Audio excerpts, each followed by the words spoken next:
दोस्तों, supreme court में Bilkis Bano case को लेकर के जबरदस्त बहस चल रही है और इसी बहस के बीच जो तस्वीर सामने आई केंद्र और गुजरात सरकार की, उस पर सवाल उठने लगे हैं। जहां माय लॉर्ड ने ही केंद्र सरकार और गुजरात सरकार की लंका लगा दी सुप्रीम कोर्ट के अंदर, जहां बिल्किस मामले में केंद्र और गुजरात सरकार ने माय लॉर्ड को कहा कि साहब, ये केस जो है बिल्किस बानो का जघन्य अपराध तो है, पर यह दुर्लभतम नहीं है, जिसे यह माना जा सकता है कि जी हां, घिनौनी घटना घटी है, पर इसमें आरोपी जो हैं उन्होंने उस तरीके से अंजाम नहीं दिया जिस तरीके से बताया जा रहा है।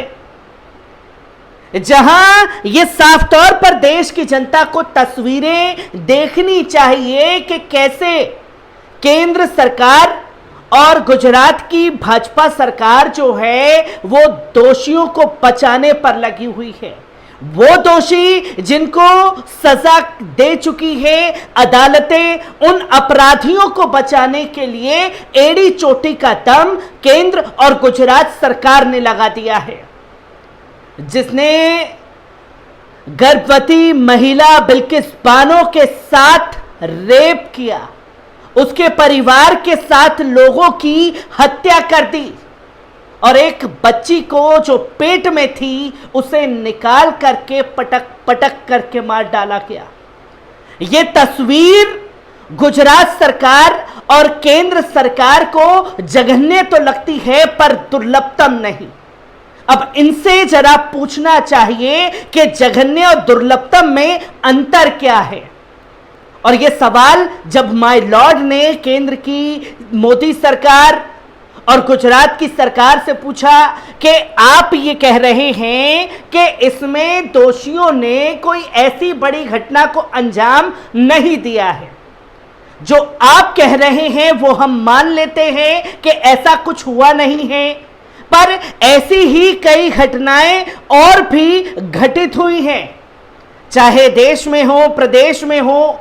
तो ऐसे सभी अपराधियों को आप लोग जाइए और छुड़वा दीजिए। वो लोग जेल की सलाखों के पीछे क्यों सड़ रहे हैं? क्योंकि अपराधियों का तो दोष एक ही जैसा है, जिसे जघन्य और दुर्लभतम में आप फंसाने की कोशिश कर रहे हैं। जहां जज ने साफ तौर पर यह सवाल करके बोलती बंद कर दी केंद्र की मोदी सरकार और गुजरात सरकार की, जिसमें जबरदस्त बहस देखने को मिली, जो कि यह सबसे बड़ा अहम मुद्दा जो है बन चुका है। जघन्य और दुर्लभतम की परिभाषा जो है हमारी सरकारें समझा रही हैं, वो भी रेप केस में आरोपियों को डिफेंड हमारी सरकार कर रही है। और देश का जो इससे ज्यादा बुरी तस्वीरें जो हैं कोई और नहीं हो सकती कि यहां सरकारें ही उन लोगों को बचाने के लिए अपना दम दिखा रही हैं। जहां इस बीच जोरदार और ताबड़तोड़ बहस दोनों तरफ से देखने को मिली।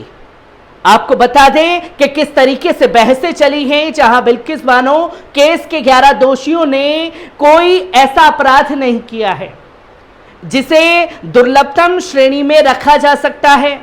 इसी दलील के साथ केंद्र और गुजरात सरकार ने उन दोषियों की तय वक्त से पहले रिहाई के फैसले को सही ठहराया, तो सुप्रीम कोर्ट ने बहस का मुद्दा ही बदल दिया। सर्वोच्च न्यायालय ने अब सवाल कर दिया कि ऐसे ही अपराधों के लिए कई दूसरे कैदी भी जेल की सलाखों के पीछे सड़ रहे हैं। गुजरात दंगों के वक्त गर्भवती बिल्किस बानो हैवानियत की शिकार हुई थी। उनके गुनहगारों को गुजरात सरकार ने सजा के दौरान सही व्यवहार के आधार पर समय से पहले ही रिहा कर दिया।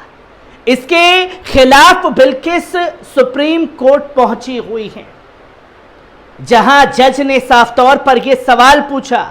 इस मामले में अतिरिक्त solicitor general ASG SV Raju, जो कि केंद्र और गुजरात सरकार की तरफ से दलीलें रख रहे हैं, उन्होंने बिल्किस समेत अन्य याचिकाकर्ताओं के तर्कों का खंडन करते हुए कहा कि दोषियों के अपराध दुर्लभतम श्रेणी में नहीं थे, उन्होंने जस्टिस बीवी नागरत्ना, उज्जवल भुयान की बेंच के सामने अपनी दलीलें रखते हुए कहा कि दोषियों को मौत की सजा नहीं देकर आजीवन कारावास दिया गया।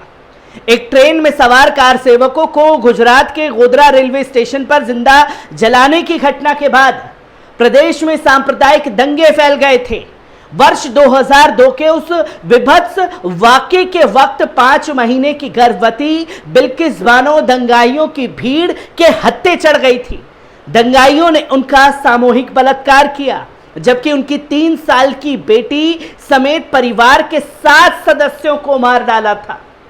और ये सरकारों को जघन्य तो लगता है पर दुर्लभतम नहीं लगता, जिसके बारे में यहां बहस सुप्रीम कोर्ट में छिड़ी, जहां additional solicitor general SV Raju ने कहा कि निश्चित रूप से अपराध जघन्य हैं, लेकिन इसे दोषियों के माथे पर चिपकाए नहीं रखा जा सकता, बल्कि उन्हें समाज में फिर से शामिल किए जाने की अनुमति तो मिलनी ही चाहिए। उन्होंने कहा कि कानून सभी को दंडित करने और फांसी देने के लिए नहीं कहता है, बल्कि यह कहता है कि लोगों को सुधार का मौका दिया जाए। बेंच ने इस दलील से सहमति जताई। हालांकि जजों ने क्षमा देने की नीति को चुनिंदा मामलों में लागू करने पर सवाल खड़ा कर दिया और सुधार के लिए समान अवसर दिए जाने पर जोर दिया, जहां उच्चतम न्यायालय की पीठ ने कहा कि क्षमादान नीति को चुनिंदा मामलों में क्यों लागू नहीं किया जा सकता। जब आप इन अपराधियों की पैरवी कर रहे हैं, इन अपराधियों का दोष भी वही है जो अन्य जेल में कैदी हैं उनका भी, तो उन पर यह सिस्टम लागू आप लोग क्यों नहीं कर रहे। जहां यह सवाल पूछा गया, सभी कैदियों को सुधार और समाज में फिर से घुलने मिलने का अवसर देना चाहिए, लेकिन ऐसा कुछ कैदियों के साथ ही होता है। सवाल यह है कि क्या क्षमादान नीति जेलों में बंद उन सभी कैदियों के लिए लागू की जा रही है जो इसके पात्र हैं। यह नीति सामूहिक रूप से लागू नहीं होनी चाहिए, बल्कि पात्र कैदियों को और आजीवन कारावास की सजा में 14 साल जेल काट चुके कैदियों को ही इसका फायदा दिया जाना चाहिए। जहां इतनी मोहब्बत उन अपराधियों से गुजरात सरकार और केंद्र सरकार को हो चुकी है कि सारे लॉ एंड ऑर्डर की धज्जियां इन अपराधियों के लिए उड़ाती हुई वो दिखाई दे रही है। जिस पर एसजी ने कहा कि बिल्किस केस के दोषियों की रिहाई का फैसला सुप्रीम कोर्ट के निर्देश पर लिया गया था, जिसने मई 2022 में कहा था कि केंद्र के पास नहीं, गुजरात सरकार के पास उनके क्षमादान के अनुरोधों पर निर्णय लेने का अधिकार है। उन्होंने कहा कि अदालत का पिछले साल का आदेश उस पर बाध्यकारी था और भले ही बेंच इससे सहमत नहीं हो, लेकिन इसका प्रभाव अब नहीं बदला जा सकता। गुजरात सरकार ने 2014 में अपनी नीति संशोधन किया था, जिसके तहत उन मामलों को दोषियों को क्षमादान देने की शक्ति केंद्र के पास होगी जिसकी 5 केंद्रीय एजेंसियों ने की हो। उन्हीं की चार्जशीट पर सजा भी हुई है और सुप्रीम कोर्ट ने इसके खिलाफ फैसला सुनाया और कहा कि शक्ति उस राज्य के पास रहेगी जहां अपराध हुआ था। अब सुप्रीम कोर्ट ने जो फैसला सुनाया, वही फैसला जो है गुजरात की सरकार और केंद्र सरकार ने सुप्रीम कोर्ट के समक्ष सुना दिया। पर यहां तो सुप्रीम कोर्ट का कोई फैसला होता है तो संसदों में उसके खिलाफ बिल ला करके उसे पास करवा दिया जाता है।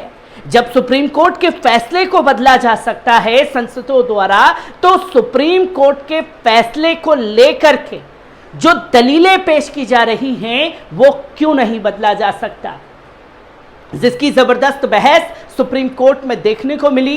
पर जिस तरीके से दलीलें रखी गई हैं उससे ये तस्वीरें कहीं ना कहीं केंद्र की मोदी सरकार और गुजरात की राज्य सरकार को डराने वाली हैं कि जिस तरीके से मुखर होकर के सुप्रीम कोर्ट ने सवाल किए हैं।